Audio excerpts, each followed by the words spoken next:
ദേവാലയത്തിലും അതുപോലെ ദൈവത്തിന് മുമ്പിൽ വരുമ്പോൾ മാത്രമേ ദൈവം ഉണ്ടാകൂ എന്ന് നമ്മൾ ചിന്തിക്കുന്നു. ഇതിന്ന് പുറത്തേക്ക് ഇറങ്ങിക്കഴിയുമ്പോൾ, പള്ളിയിൽ നിന്ന് വിശുദ്ധ കുർബാന കഴിഞ്ഞ് പുറത്തേക്ക് ഇറങ്ങിക്കഴിയുമ്പോൾ അതോടുകൂടി പിന്നെ ദൈവിക സാന്നിധ്യം എന്നിൽ ഇല്ല എന്ന് നമ്മൾ ഒരിക്കലും ചിന്തിക്കരുത്.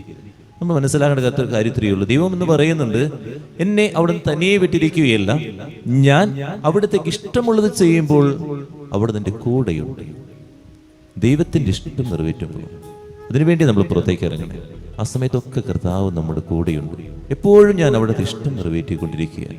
ആ ഇഷ്ടം നിറവേറ്റുമ്പോൾ ആ നടത്തുന്ന വ്യക്തി ദൈവത്തെ മഹത്വപ്പെടുത്തുകയാണ്. ദൈവിക സാന്നിധ്യം എപ്പോഴും കൂടെ കൊണ്ടു നടക്കുകയാണ്. ദൈവത്തിന്റെ ഇഷ്ടം നിറവേറ്റാതിരിക്കുമ്പോഴാണ് ദൈവത്തിൽ നിന്ന് നമ്മൾ ദൈവം അകറ്റിക്കളയുന്നത്. നമ്മളൊന്ന് ചിന്തിച്ച് നോക്കാം, എനിക്ക് എപ്പോഴും ദൈവത്തിന്റെ ഇഷ്ടം നിറവേറ്റാൻ പറ്റുന്നുണ്ടോ? ദൈവം എൻ്റെ കൂടെ നിർത്താൻ ഈ നോമ്പ് കാലഘട്ടത്തിൽ ഞാൻ എടുക്കേണ്ട തീരുമാനത, ദൈവത്തെ എൻ്റെ കൂടെ കൊണ്ടു നടക്കാൻ, ദൈവത്തിന്റെ ഇഷ്ടം നിറവേറ്റാൻ എനിക്ക് പറ്റുന്നുണ്ടോ? പ്രാർത്ഥിക്കാം.